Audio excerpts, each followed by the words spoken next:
할렐루야. 여러분 오늘 이번 한 주도 평안하셨습니까?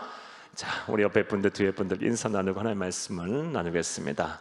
하나님의 사랑으로 사랑합니다 라고 인사하시겠습니다. 영상으로 예배 드리시는 분들도 사랑하고 축복합니다. 자, 또 한 번 인사합니다. 오늘 하루도 참 수고하셨습니다 라고 인사하시겠습니다. 오늘도 얼마나 수고하시다가 이렇게 예배를 드리십니까? 참 감사하고 우리 하나님께서 여러분 다 기억하시고 여러분의 예배 드리시는 모습을 보시며 또 복을 내리실 줄로 믿습니다. 자, 마지막으로 인사하겠습니다. 큰 은혜 받는 시간 됩시다 라고 인사를 하시겠습니다. 성령 하나님께서 여러분과 함께 하실 것입니다. 영상으로 예배 드리신 분들에게 동일한 은혜와 사랑이 함께 하기를 바랍니다. 자, 오늘 본문 말씀을 가지고 창세기 89번째 시간으로 실패한 인생도 주 안에서 돌이킬 수 있다라는 제목으로 함께 은혜를 나누겠습니다. 함께 따라 하시겠습니다. 실패한 인생도 주 안에서 돌이킬 수 있다. 한 번 더 따라 하시겠습니다. 실패한 인생도 주 안에서 돌이킬 수 있다. 예, 사랑하는 여러분, 이 제목 안에 오늘 말씀의 주제가 다 있습니다. 이 제목대로 여러분 이 복이 여러분의 복이 되고 여러분의 자녀들과 여러분의 후손들이 복이 되고 여러분의 가족의 복이 되기를 간절히 주의 이름으로 축복합니다. 자, 이 앞서서 우리 지난 시간의 내용 간단하게 우리 살펴보겠습니다. 지난 시간에 우리는 형제들을 재차 이렇게 시험하는 요셉과 그리고 그 시험에 당황하면서 대처하는 이 요셉의 형제들의 모습을 통해서 우리에게 주시는 영적인 교훈들을 찾았습니다. 첫 번째, 우리가 지난 시간에 찾았던 교훈 첫 번째는 형제와 자매를 진심으로 사랑한다면 형제와 자매가 변화된 삶을 살도록 우리가 이끌어야 한다라고 말씀을 여러분에게 드렸습니다. 사랑하는 여러분, 말로만 또 우리 생각으로만 형제를 사랑하는 것이 무슨 사랑이겠어요? 행함과 진실함으로 하라라고 야고보서에 우리 말씀하셨죠. 이 요셉의 모습을 통해서 우리는 형제 사랑을 어떻게 해야 하는지, 우리 그리스도인들이 형제 사랑을 어떻게 해야 되는지 그 답을 얻었습니다. 진정 그 형제와 자매를 사랑한다면 어떻게 해라? 형제와 자매가 변화된 삶을 살도록 우리가 이끌어야 한다는 것이었습니다. 사랑하는 여러분, 이 요셉이 그의 형제들을 재차 계속해서 이렇게 시험을 했던 이유는 그들을 변화된 삶으로 이끌기를 원했기 때문입니다.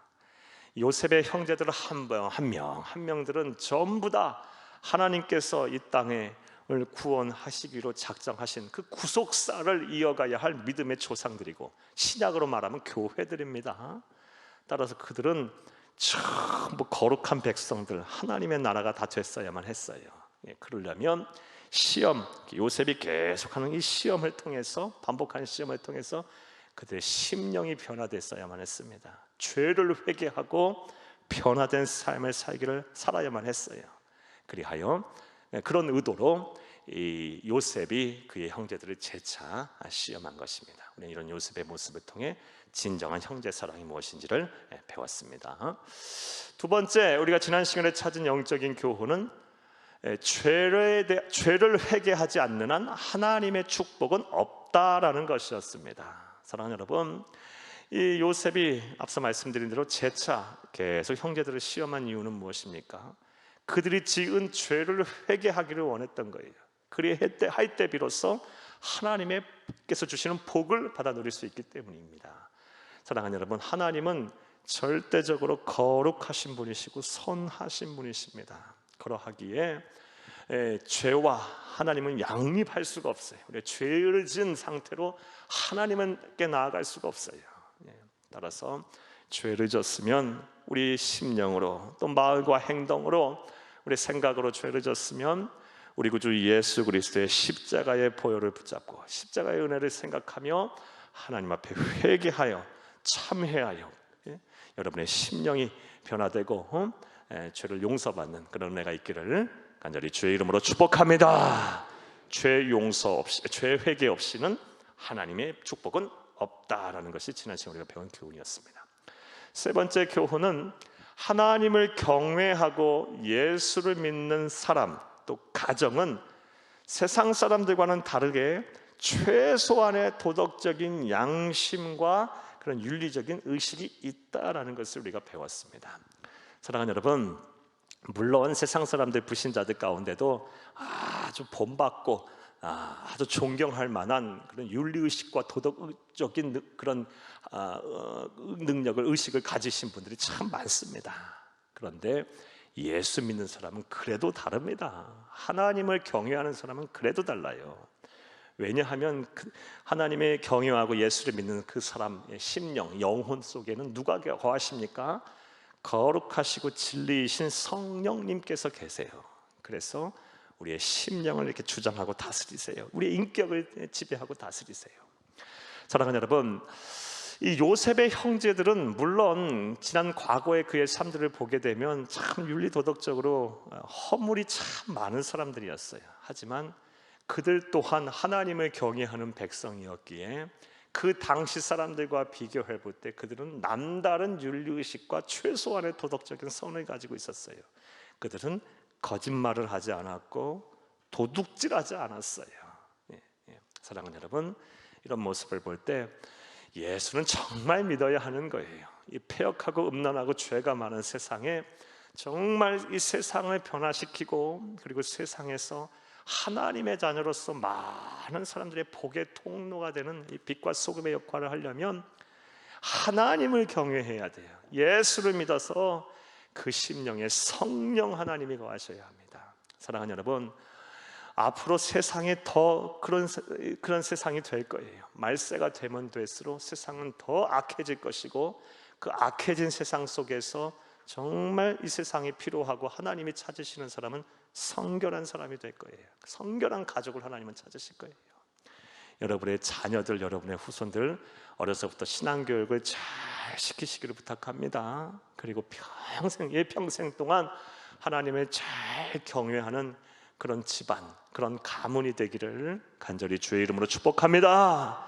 그러면 하나님께서 여러분의 집안, 여러분의 자녀들, 여러분의 후손 속에 복을 주셔서 성결한 하나님의 백성들 되게 하실 것이고, 거룩한 집안, 가문이 되게 하셔서 여러분의 집안, 여러분의 가문, 여러분의 자녀들, 후손들을 통해서 세상이 복을 받게 하실 것입니다. 이런 복이 저와 여러분의 복이 되기를 간절히 주의 이름으로 축복합니다. 그러니까 지난 시간의 말씀이고요.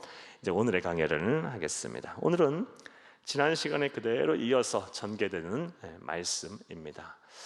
사랑하는 여러분, 오늘 본문 말씀을 배경을 그래도 간단하게 여러분에게 말씀해 드리면, 요셉은 이 형제들을 변화된 삶으로 이끌기 위해서 거듭 이렇게 시험을 했고 계략을 세웠어요. 계략을 꾸몄어요.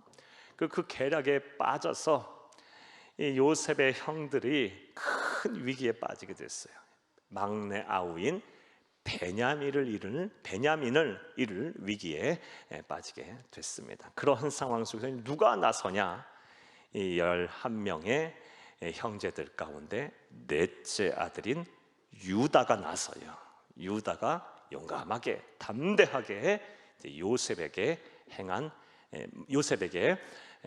자신의 상황과 그리고 자기 희생에 대한 말을 이제 오늘 본문 말씀 보면 하게 됩니다.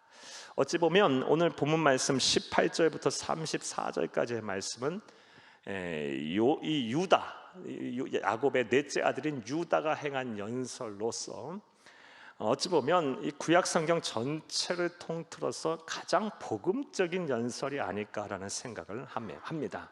이건 저만의 의견이 아니고 대다수의 이제 성서 신학자들, 강해 설교자들의 이야기입니다. 오늘 본문 말씀을 보게 되면 유다가 행한 연설을 보게 되면 아주 복음적이에요. 마치 우리 구주 예수 그리스도께서 하신 말씀을 떠올리게 해요. 삶을 또 떠올리게 합니다. 오늘도 한 절 한 절 읽어가면서 저와 여러분에게 주시는 영적인 교훈을 찾겠습니다. 그네가 되시기를 간절히 주의 이름으로 축복합니다. 사랑하는 여러분, 오늘 본문 말씀 이제 18절부터 34절까지 말씀을 보겠는데, 말씀드린 대로 18절부터 34절까지는 유다가 요셉에게 행한 연설입니다. 이 연설을 내용적으로 구분을 해보면 크게 세 부분으로 나눌 수가 있습니다. 따라서 이 세 부분으로 나누어서 여러분에게 이제 강의를 하겠습니다. 먼저 18절부터 24절까지가 이제 한 단락이고요, 한 내용입니다. 그리고 25절부터 31절까지가 또 한 내용, 한 단락입니다. 그리고 마지막으로 32절부터 34절까지가 유다가 요셉 앞에서 행한 연설의 마지막 단락입니다. 먼저 이제 18절부터 24절까지의 이 유다가 요셉 앞에서 행한 연설에 대한 내용에 대해서 강의를 할 텐데, 간단하게 그 내용을 여러분에게 먼저 말씀해 드리면, 요셉 앞에서 이제 유다가 이야기를 합니다. 아직 요셉인지 모르니까 이집트의 총리 앞에서 이 유다가 이야기를 해요. 처음 우리가 곡식을 사러 왔을 때 당신께서 우리에게 명령하셨던 것, 막내 아우 베냐민을 데려오지 아니하면 모든 형제들이 다 죽음을 면치 못할 것이고 곡식을 살 수도 없을 것이다 라는 이 명령을 우리가 돌아가서 아버지 야곱에게 온전하게 아뢰었나이다 라고 말한 내용이 바로 18절부터 24절까지의 내용입니다. 우리 읽어가면서 하나님 우리에게 주신 은혜를 찾겠습니다. 자, 이 18절부터 한번 쭉 읽어보겠습니다. 유다가 그에게 가까이 가서 이르되 내 주여 원하건대 당신의 종에게 내 주의 귀한 한 말씀을 아뢰게 하소서. 주의 종에게 노하지 마소서. 주는 바로와 같으심이니이다. 아멘. 성경을 읽을 땐 항상 말씀 여러 번 드렸죠. 지시어, 대명사를 잘 따라가면서 읽어야 됩니다. 유다가 그에게 가까이 가서, 그는 누굽니까? 요셉이죠. 요셉, 총리가 된 요셉에 가까이 가서 이르되 내 주여, 주여. 누구를 말해요?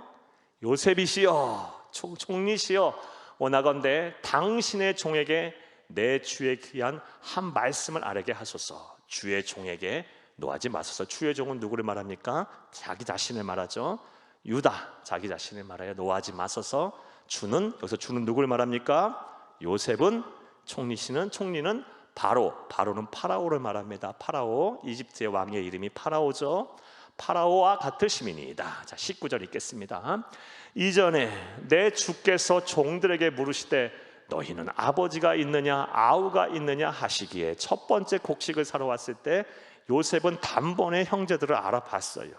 그리고 나서 아버지가 있느냐 궁금하죠. 그리고 아우가 있느냐, 베냐민을 물은 거죠. 하시기에 20절 읽겠습니다. 우리가 내 주께 아뢰되 우리에게 아버지가 있으니 노인이요 또 그가 노년에 얻은 아들 청년이 있으니 그의 형은 죽고 그의 어머니가 남긴 것은 그뿐이므로 그의 아버지가 그를 사랑하나이다 하였더니. 아멘. 어머니 요셉과 베냐민의 어머니 라헬은 일찍 죽었죠. 일찍 죽고, 그리고 누구만 남았어요? 베냐민 낳다 죽었죠. 요셉은 아버지 야곱은 죽은 줄 알죠. 그리고 베냐민밖에 안 남았대요. 청년이 있으니, 베냐민을 말해요. 아버지가 그를 극진하게 사랑하나이다 라고 말했다고 합니다. 21절 읽겠습니다. 주께서 또 종들에게 이르시되 그를 내게로 내려와서 내가 그를 보게 하라 하시기로. 지금 누가 누구에게 이야기하고 있는 거예요?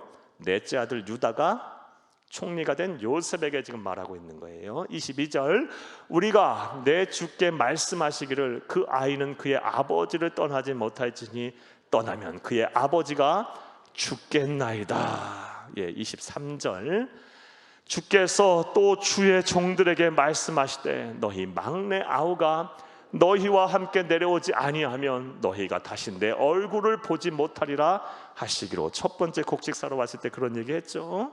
베냐민 안 데리고 오면 너희들 다 죽을 거야. 그리고 인질로 지금 시므온이 잡혔다가 풀려났어요. 그리고 다시는 곡식 살 수 없을 거야 라고 말했어요. 요셉이 얘기했어요. 형제들을 시험하기 위한 첫 번째 시험이었죠. 24절 읽습니다. 우리가 주의 종 우리 아버지에게로 도로 올라가서 내 주의 말씀을 그에게 아뢰었나이다. 말씀드린 대로 이 오늘 연설의 첫 번째 내용은 유다가 요셉에게 했던 첫 번째 내용은 무엇입니까? 처음 곡식을 사러 왔을 때 요셉이 자기들에게 했던 말, 네가 가서 막내 아우 베냐민을 데리고 오지 않으면 모든 형제들은 다 죽을 것이고 곡식은 살 수도 없을 것이다 라고 했던 그 말을 누구에게 가서 전했다라는 것입니까? 아버지 야곱에게 가서 온전히 아뢰었나이다 라는 말을 지금 누구 앞에서 하고 있는 겁니까? 총리인가 된 요셉 앞에서 유다가 하고 있는 것입니다. 자, 사랑하는 여러분, 별 내용은 아닌 것 같아도요 18절에서 24절까지 이 말씀 속에서 우리는 귀한 영적 교훈 하나 찾을 수가 있습니다. 우리가 이 18절에서 24절 말씀에서 주목을 해야 하는 것은 무엇이냐? 유다의 태도입니다. 사랑하는 여러분, 지금 우리가 18절에서 24절을 읽으면서 계속적으로 반복하고 있는 말이 무엇입니까? 유다가 하고 반복하고 있는 말이 무엇이에요? 네, 주여, 주여, 주여. 이 짧은 18절에서 24절까지 본문 안에서 무려 10번이나 네, 주여, 주의 종이니이다, 네, 주여, 네, 주여, 이런 말을 하고 있어요. 물론 그 요셉이 이집트의 총리이기 때문이기도 하지만 이건 아주 예외적인, 성경을 이렇게 기록했다라는 것은요, 이렇게 반복되는 말을 성경은 대단히 함축적인 언어로 표현하거든요. 그런데 의도적으로 모세가 이렇게 10번이나 넘어갈 정도로 유다의 말 속에서 계속 요셉을 지칭하는 말, 내 주여, 내 주여, 내 주여라는 말을 반복해서 이렇게 썼다라는 것은 유다의 태도, 유다의 변화된 성품을 말하고 싶은 거예요. 지금 사랑하는 여러분, 유다는 어떤 사람이라고 모세가 지금 설명을 하고 있습니까? 그는 대단히 겸손한 사람이다라는 것을 지금 말하고 있는 거예요. 한 번만 이해하기도 돼요. 성경은 대단히 함축적인 언어로 기록을 하거든요. 모세는 의도적으로 계속해서 창세기를 기록한 모세는 유다는 보통 사람이 아니고 이제 변화된 사람으로 겸손해졌다라는 것을, 겸손한 사람이라는 것을 지금 설명을 하고 있는 것입니다. 사랑하는 여러분, 출애굽한 이스라엘 백성들이 이 광야 40년이라는 시간을 겪으면서 이 창세기라는 이 말씀을 그들이 처음으로 받았잖아요. 그들 가운데, 그 광야 40년 기간 속에서 있는 가운데 가장 강성했던 지파가 어느 지파입니까? 물론 에브라임 지파도 강성했지만 유다 지파가 가장 강성했어요. 그 강성하게 된 배경 원인에는 무엇이 있다? 유다의 겸손함이 있었다라는 것을 모세는 지금 말을 하고 있는 것입니다. 사랑하는 여러분, 이처럼 우리는 이 본문 말씀, 이 짧은 본문 말씀 18절 24절 말씀을 통해서 유다가 겸손한 사람이었기 때문에 차후 복을 받았다라는 말씀을 이제 알게 돼요. 그리고 우리는 귀한 진리를 얻게 됩니다. 무엇입니까? 하나님은 겸손한 사람을 사용하신다라는 것입니다. 겸손은요, 그리스도인에게 선택의 문제가 아니에요. 여러분, 하나님의 복을 받기를 원하십니까? 하나님의 쓰임 받기를 원하십니까? 하나님의 영광스러운 그 도구로 사용되기를 원하십니까? 그러면 겸손해야 되는 거예요. 겸손은 그리스도인에게 선택의 문제가 아니라 생존에 관한 문제라고 봐요. 하나님은 겸손한 사람과 함께 하세요. 이것이 하나님께서 성경 말씀을 통해서 수도 없이 강조하시는, 우리에게 주시는 메시지예요. 성경에 겸손하라, 그럼 복 주신다는 말씀이 얼마나 많습니까? 여러분, 한 말씀 한번 볼게요. 야고보서 4장 6절 함께 읽겠습니다. 그러나 더욱 큰 은혜를 주시나니, 더 큰 은혜 주신답니다. 그러므로 일렀으되 하나님이 교만한 자를 물리치시고 겸손한 자에게 은혜를 주신다 하였느니라. 아멘. 하나님은 겸손한 자에게 편히세요. 더 큰 은혜를 주세요. 이 말도 많죠. 우리 잘 아는 말씀, 베드로전서 5장 6절 말씀, 하나님의 능하신 손 안에서 겸손하라, 그러면 때가 되면 높이리라 말씀하셨죠. 무엇보다 하나님이 겸손한 자를 쓰신 이유는요, 예수님이 그런 분이기 때문에 그래요. 마태복음 11장 29절, 내 마음은 온유하고 겸손하니 나의 멍에를 메고 나를 배우라 그랬어요. 배우라. 나는 온유하고 겸손하다. 이게 우리 예수님, 하나님이신 예수님이 성품이래요. 따라서 겸손하지 않으면 하나님이 안 쓰세요. 복을 안 주세요. 우리가 이건 정말 이렇게 기억해야 돼요. 정말 이거 사실이에요. 여러분, 겸손이 무엇이에요? 사전적인 정의는 나보다 남을 높이는 거죠. 나보다 남을 높이는 거예요. 그러니까 하나님과 나 사이에서 나를 낮추고 하나님을 높이는 게 하나님 앞에 겸손한 것이죠. 그리고 사람들 앞에서도 마찬가지예요. 나보다 남을 높이고 나를 낮추는 것이 바로 겸손이에요. 하나님은 이런 겸손한 자를 쓰십니다. 저는 이 겸손한 자를 하나님이 쓰신다는, 복을 주신다는 말씀을 정말 뼈저리게 느껴요. 우리 죄송하지만 이 목사님들의 세계도 이렇게 말씀을 드리면요, 하나같이 하나님께서 쓰셔서 크게 이렇게 목회를 하시는 목사님들을 보게 되면 하나도 예외 없이 다 겸손하세요. 그런데 좀 죄송하지만 꼭 이 목회를 잘 못하시고, 물론 그것도 하나님께서 주셔야 되는 거죠. 그리고 가시는 곳곳마다 이제 문제를 일으키시는 목사님들 보게 되면 교만해요. 전부 다 교만해. 그냥 자기 의를 어떻게 하면 드러내려고 그러고, 그리고 막 권위적이고 막 이래요. 그런데 하나님께서 정말 쓰셔서 목회를 크게 하시고, 그리고 많은 이들을 이렇게 감당하시는 목사님들 뵙게 되면 어쩜 그렇게 하나같이 겸손한지 모르겠어요. 다 겸손해요. 깨닫고 배우는 바가 많아요. 우리 원로 목사님 보세요. 원로 목사님도 그러시잖아요. 그러셨잖아요. 지금도 그러시고, 참 다 그래요. 보게 되면 우리 목사님들이 세계만 봐도 그래요. 사랑하는 여러분, 겸손은 그리스도인에게 있어서 선택의 문제가 아닙니다. 우린 예수님처럼 살기로 작정한 사람들이에요. 예수님의 성품이 우리의 인격이 돼야 돼요. 겸손하셔서 하나님의 능하신 손 안에 다 붙들림 받고 때가 돼서 높임을 받으시는 여러분, 다 그런 복을 받으시는 여러분 되기를 간절히 주의 이름으로 축복합니다. 훗날 이제 우리가 좀 후에 유다가 받은 복에 대해서 여러분에게 말씀을 드릴 텐데, 이런 복을 받게 된 여러 원인이 있지만 중요한 원인 중에 하나가 유다는 어떤 사람이다? 겸손한 사람이었다라는 걸 우리가 알 수가 있습니다. 자, 18절부터 24절까지 내용은 크게 별 내용은 아닙니다. 이제 연설을 시작하는 내용이기 때문에 지난날에 대한 이야기를 이제 하고 있어요. 처음 곡식을 사러 왔을 때 요셉 총리가 아직 요셉이 총리인지 모르죠. 총리 당신께서 우리에게 명령하셨나이다. 돌아가서 막내 아우인 야곱의 막내 아들이자 요셉의 아우인 베냐민을 데리고 오지 않으면 모든 형제들이 다 죽을 것이고, 그리고 곡식도 살 수 없을 것이다 라고 명령했던 그 명령을 아버지에게 가서 온전하게 아뢰었나이다 라고 이제 이런 내용을 유다가 요셉에게 말을 하고 있는 내용이 바로 18절에서 24절 내용입니다. 자, 이제 이 두 번째 단락을 보겠어요. 두 번째 단락은 25절에서 31절까지의 내용입니다. 자, 25절에서 31절까지 이제 보겠는데, 이 내용도 어떤 내용인지 먼저 간단하게 말씀을 드릴게요. 25절에서 31절 말씀은 그 말을 요셉이 총리가 행한 말을 아버지에게 온전하게 전했더니 아버지가 어떻게 했어요? 아버지가 상심하고 낙심하고 절망하여 크게 슬퍼하였다라는 말씀을, 그런 슬퍼하였다라는 내용, 말씀에 대한 내용이 바로 25절에서 31절까지의 내용입니다. 우리 함께 읽겠습니다. 그 후에 우리 아버지가 다시 가서 곡물을 조금 사오라 하시기로. 아멘. 우리 다 이런 내용 봤죠? 1년 후 곡식이 다 떨어졌어요. 우리 아버지가 다시 가서 곡물을 조금 사오라 하시기로. 26절 읽겠습니다.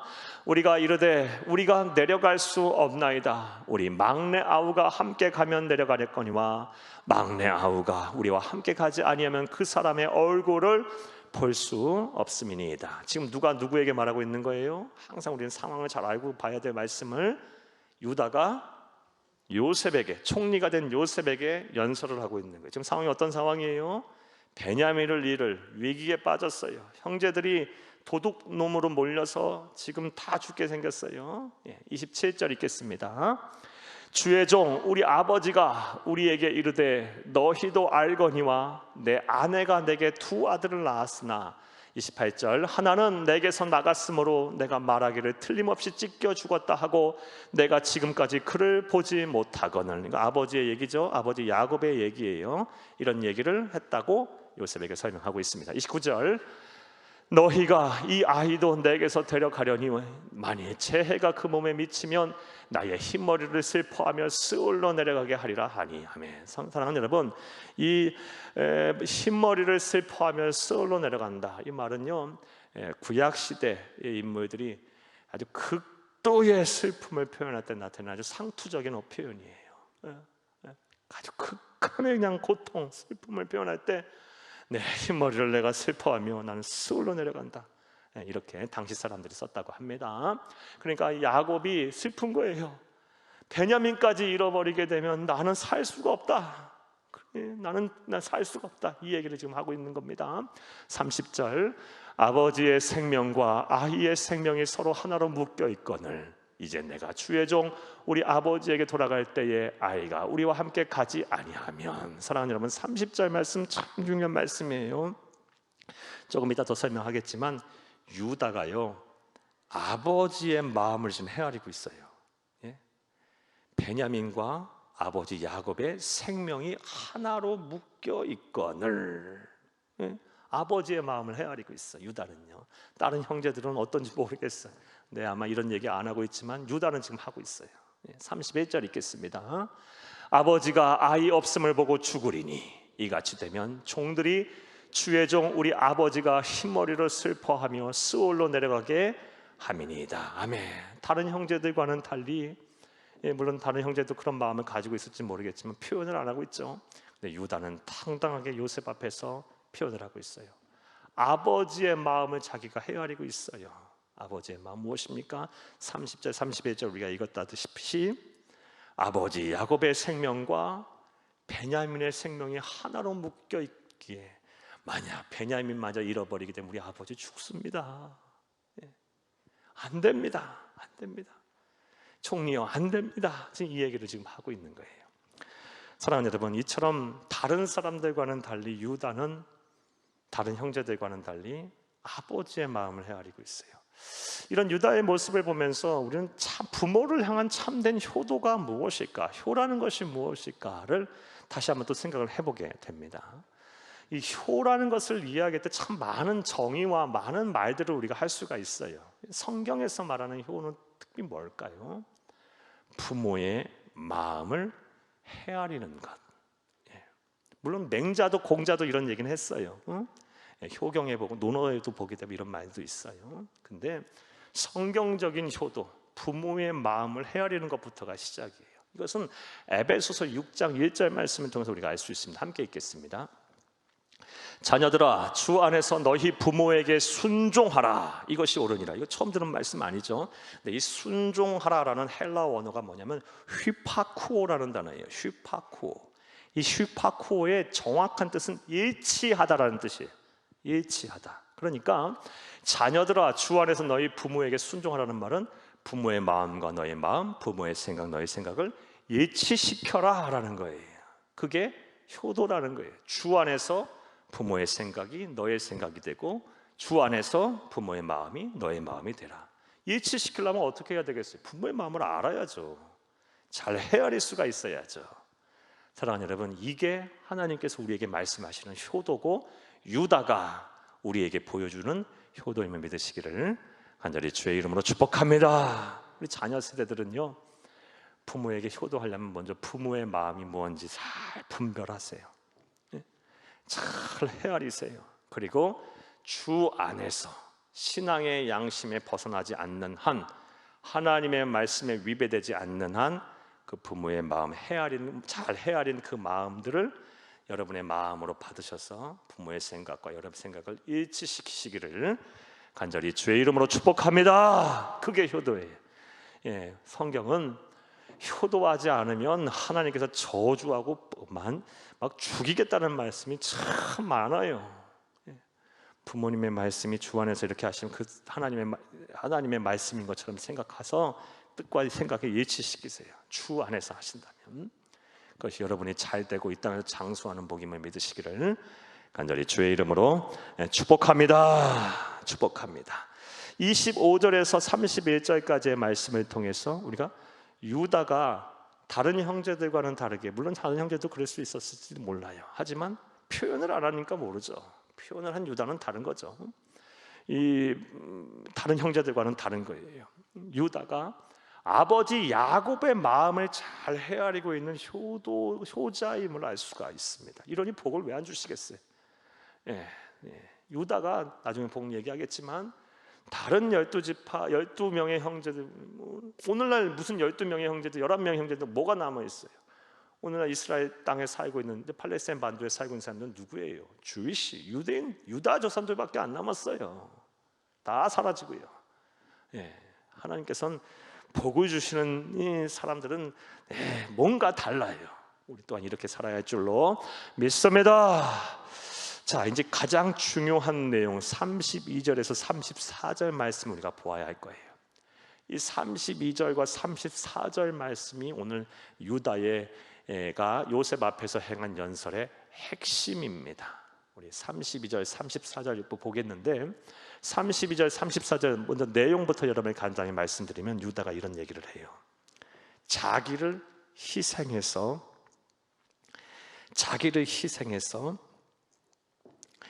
야곱과 그리고 그의 형제들 모두를 구하겠다라고 말을 해요. 기꺼이 내가 희생하겠다라는 이야기를 합니다. 이게 오늘 본문 말씀, 우리 유다가 요셉 앞에서 행한 연설의 핵심 내용이에요. 32절에 34절을 함께 읽겠습니다. 주의 종이 내 아버지에게 아이를 담보하기를 내가 이를 아버지에게 데리고 오지 아니하면 영영이 아버지께 죄짐을 지리이다 하였사오니. 32절 주의 종, 여기서 주의 종은 누굴 말해요? 요셉, 총리인 요셉이 내 아버지에게 야곱에게 아이는 누굴 말해요? 베냐민을 담보하여 데려오지 아니하면 담보하기를 내가 그렇게 반드시 데려와야 된다라고 담보하기를 내는 누굴 말해요? 유다가 이를 아버지에게 데려오지 아니하면 영영이 아버지에게 죄짐을 지리이다 하였사오니. 유다가 아버지 앞에서 약속했어요. 우리 지난 시간에 봤죠? 반드시 내가 아들 막내 아우인 야곱의 막내 아들인 그리고 요셉의 아우인 막내 아우인 반드시 이 베냐민을 아버지에게 데리고 오겠습니다라고 약속했어요.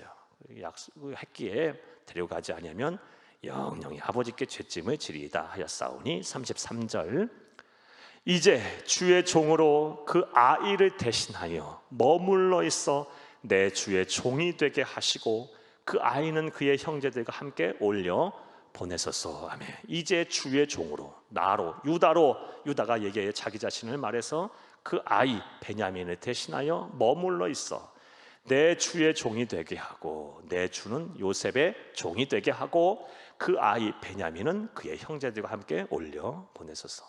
내가 희생하겠습니다. 내가 이 자리에서 당신의 종이 되겠습니다. 모든 형제들은 다 올려 보내소서. 유다가 자기 자신을 희생하고 있어요. 34절 그 아이가 나와 함께 가지 아니하면 내가 어찌 내 아버지에게로 올라갈 수 있으리까? 두렵건대 제 해가 내 아버지에게 미침을 보리이다. 아멘. 사랑하는 여러분, 이 32절 34절 말씀 속에서 우리는 누구의 모습이 보입니까? 성경을 보면선 항상 누구를 떠올려야 된다고 말씀드렸어요? 예수를 떠올려야 돼요. 구약을 보면서도 신약을 보면서도 우리는 항상 예수라는 인물, 예수라는 이 존재를 항상 염두에 두고 하나님의 말씀을 읽어야 돼요. 그리고 창세기서부터 시작해서 요한계시록 이르기까지 예수님께서 이 세상에 오셔서 행하신 가장 큰 일인 이 구속사, 온 인류를 구원하려는 이 구속사에 대한 관점으로 성경을 우리는 봐야 돼요. 따라서 이 구약의 인물들과 구약의 인물들이 행한 사건들은 종종 신약의 우리 예수님의 예표하고 예수님의 행하신 일을 상징해요. 오늘 본 말씀 유다의 모습을 통해서는 누구를 보게 돼요? 예수님이 보여요. 자기를 희생해서 가족들 모든 형제들을 구원하려고 하는 유다, 이 모습을 통해서 우리는 예수님의 모습을 볼 수가 있어야 합니다. 예수님도 그런 분이셨죠. 죄 없으신 하나님의 아들께서 이 세상에 우리를 구원하시기 위해서, 우리를 죄와 사망의 권세로부터 우리를 구원하시기 위해서 인간이 되셨어요. 낮고 낮은 인간이 되셨어요. 그래서 우리 이사야서 53장 5절 6절 말씀대로 그가 찔림은 우리의 허물 때문이요, 그가 상함은 우리의 죄악 때문이요, 그가 징계를 받음으로 우리가 평화를 누리고 그가 채찍에 맞음으로 우리는 나음을 입게 됐어요. 우리는 다 양 같아서 그릇 행하여 각기 제 길로 갔거늘 우리 하나님 아버지께서는 우리 모두의 죄악을 그에게 담당시키셨어요. 자기를 희생하셨어요. 예수님께서. 유다의 모습을 통해서 우리 예수님이 보여요. 그래서 이 본문 말씀인 이 유다의 연설을 가리켜서 복음적이다라고 말을 하는 거예요. 분명하게 예수가 보이니까. 사랑하는 여러분, 따라서 우리가 이런 말씀을 보면서 우리는 유다를 통해서, 또 유다를 통해서 보여지는 예수님의 모습을 통해서 우리는 이제 교훈을 얻어야 돼요. 우리 또 예수님처럼 살기로 작정한 사람들 아닙니까? 무엇보다 예수님에게 귀한 생명을 빚진 자들이에요. 주의 은혜로 우리는 영생하게 하게 됐어요. 우린 예수가 아니었으면 소망이 없던 사람들이었어요. 그러하기에 우리도 예수님처럼, 예수님이 걸어가신 그 길을 우리도 걸어가야겠죠. 우리도 때로는 다른 사람들을 구원하기 위해서, 또 어려운 이웃들이 우리 주변에 있다면 그들을 위해서 내 것을 내어놓고 자기를 좀 희생할 줄 알아야 합니다. 이게 우리 주님께서 걸어가신 길이고 유다가 우리에게 보여주는 삶의 모습임을 믿으시기를 간절히 주의 이름으로 축복합니다. 축복합니다. 사랑하는 여러분, 그런데 이런 생각을 해볼 필요가 있어요. 유다가 처음부터 그런 사람은 아니었잖아요. 우린 유다가 어떤 사람이었는지 너무 잘 알고 있어요. 사랑하는 여러분, 요셉이 그 형제들에게 그 버림을 받고 죽을 뻔하였다가 이집트로 팔려오기까지의 가장 이 선봉에 섰던 그 주동자가 누구예요? 이 야곱의 아들 가운데 유다가 그 주동에 섰었어요. 유다는 처음에는 아주 시기와 질투의 화신이었던 거예요. 그런데 어떻게 유다가 이렇게 변했을까요? 우리 앞서 보았지만 겸손한 사람이 됐고, 부모의 마음을 헤아리는 사람이 됐고, 효도하는 사람이 됐고, 자기를 희생해서 예수님을 예표하는 사람이 이르기까지 됐어요. 어떻게 이렇게 변화된 삶을 살 수가 있었을까? 변화됐을까? 우리는 이 힌트를, 이것에 대한 답을요, 창세기 38장에서 우리가 얻을 수가 있습니다. 사랑하는 여러분, 창세기 38장에 이런 말씀이 나와요. 우리 이미 다 본 말씀이에요. 유다가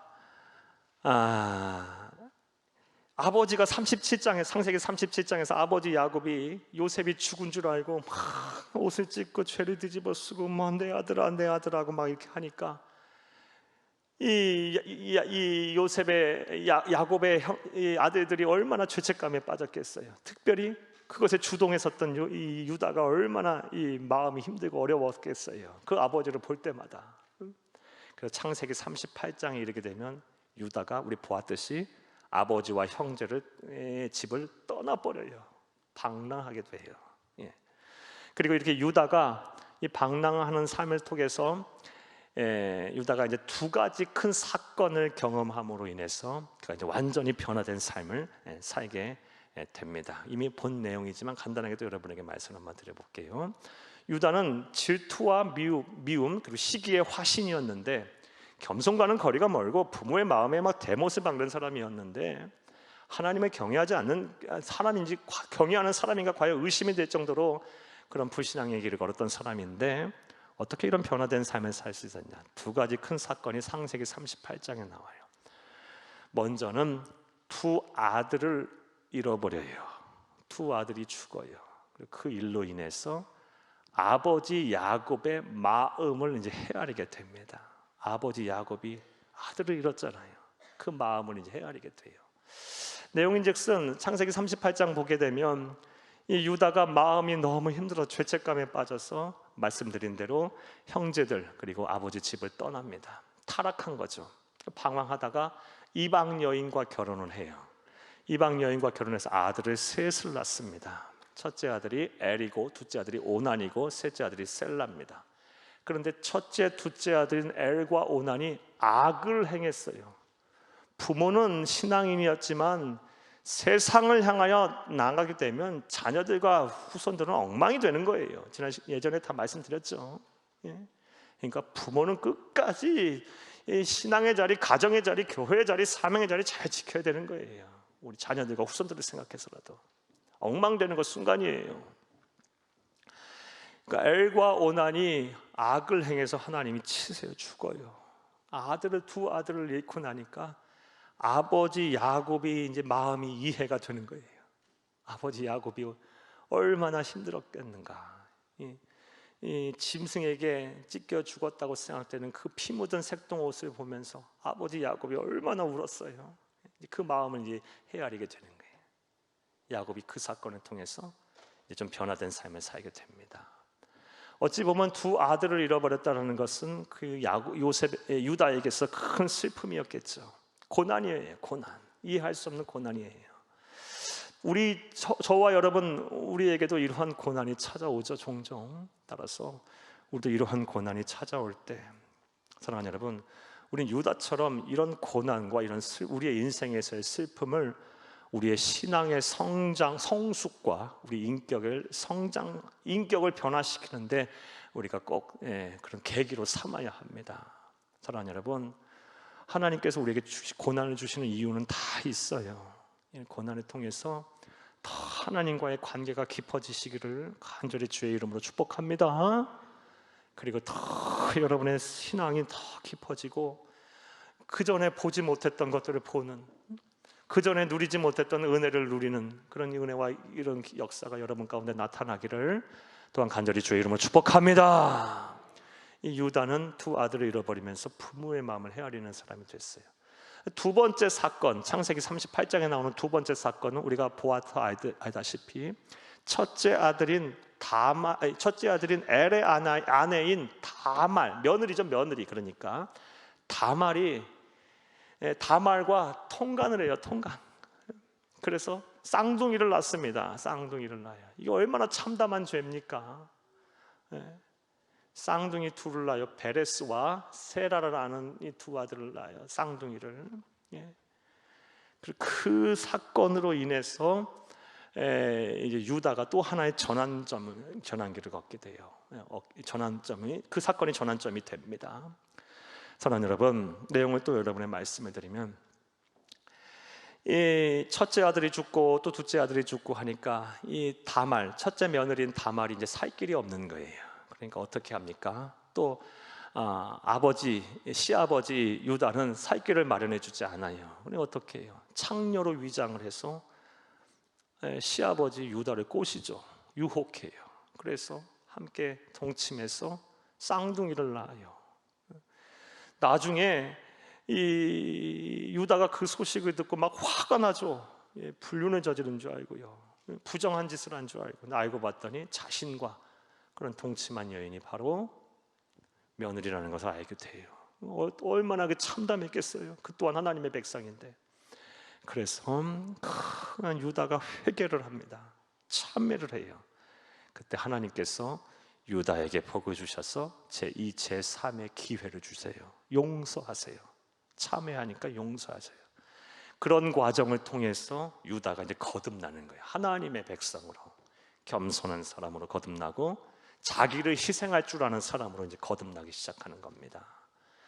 사랑하는 여러분, 이 또한 우리도 유다에게 배워야 될 교훈이에요. 이 세상 살다 보면 우리 실수도 할 수 있고 죄를 질 수도 있어요.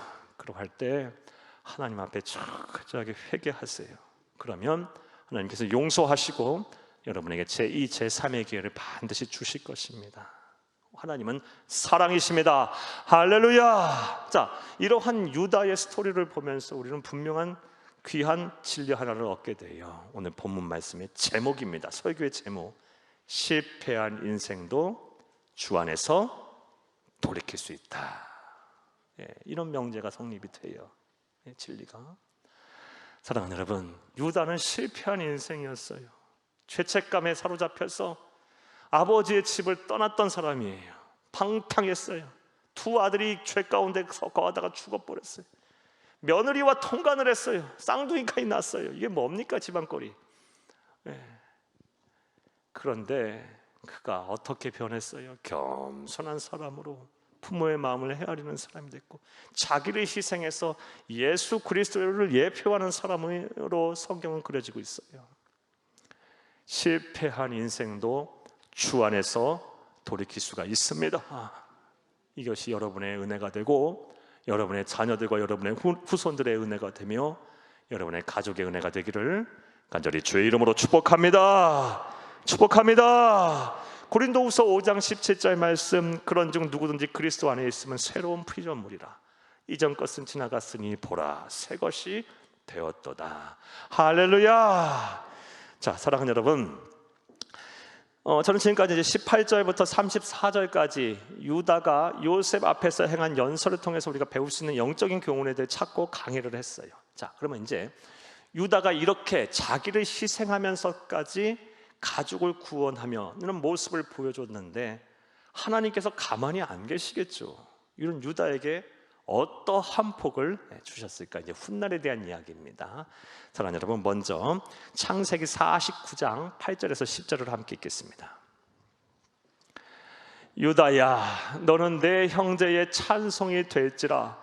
내 손이 내 원수의 목을 잡을 것이요 내 아버지의 아들들이 내 앞에 절하리로다. 아멘. 우리 8절만 읽었는데 이 49장 8절에서 10절 49장의 내용은 야곱이 이제 생을 마감하면서 그의 아들들에게 축복을 하는 내용이에요.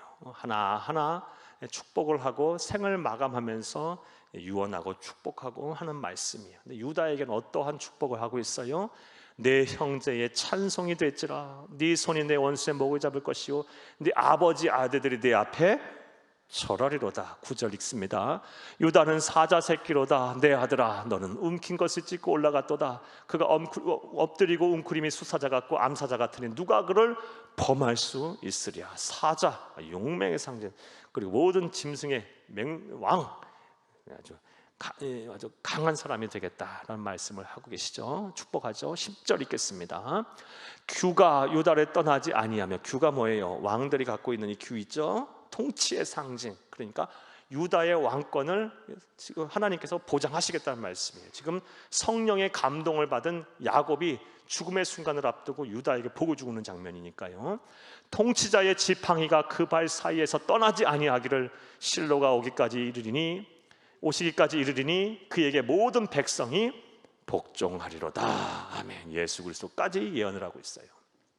사랑하는 여러분, 우리는 흔히 이렇게 얘기를 하죠. 믿음의 조상의, 창세기에 나오는 믿음의 조상의 계보를 이야기하면 아브라함과 이삭과 야곱과 요셉으로 이어지는 믿음의 계보. 맞아요. 맞아.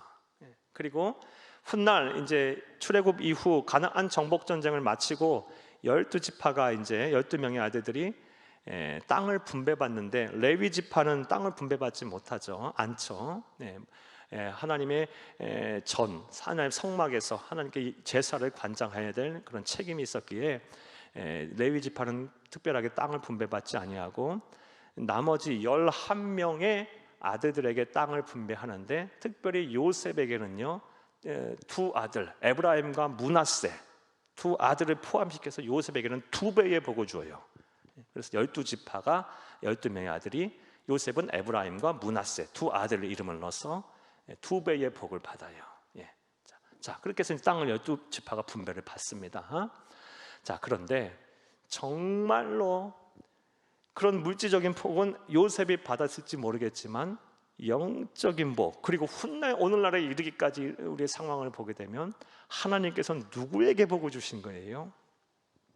유다에게 복을 주신 거예요. 영적인 관점으로 볼 때 유다가 승리자였던 거예요. 이것은 룻기서 말씀을 통해서 우리가 정확히 알 수 있어요. 룻기서 4장 18절에서 22절을 함께 읽겠습니다. 베레스의 계보는 이러하니라. 베레스는 헤스론을 낳고, 베레스가 누굽니까? 창세기 38장 말씀에 앞서 말씀드린 대로 유다와 그의 첫째 며느리인 다말이 통간하여 낳은 쌍둥이 중에 첫째 아들이 베레스예요. 베레스. 페레스. 그 베레스의 계보는 이러하니라. 베레스는 헤스론을 낳았고, 19절, 헤스론은 람을 낳았고, 람은 암미나답을 낳았고, 암미나답은 나손을 낳았고, 나손은 살몬을 낳았고, 21절, 살몬은 보아스를 낳았고, 보아스는 오벳을 낳았고, 오벳은 이새를 낳고, 이새는 다윗을 낳았더라. 그리고 훗날 다윗의 후손을 통해서 누가 오세요? 예수님이 오세요. 예.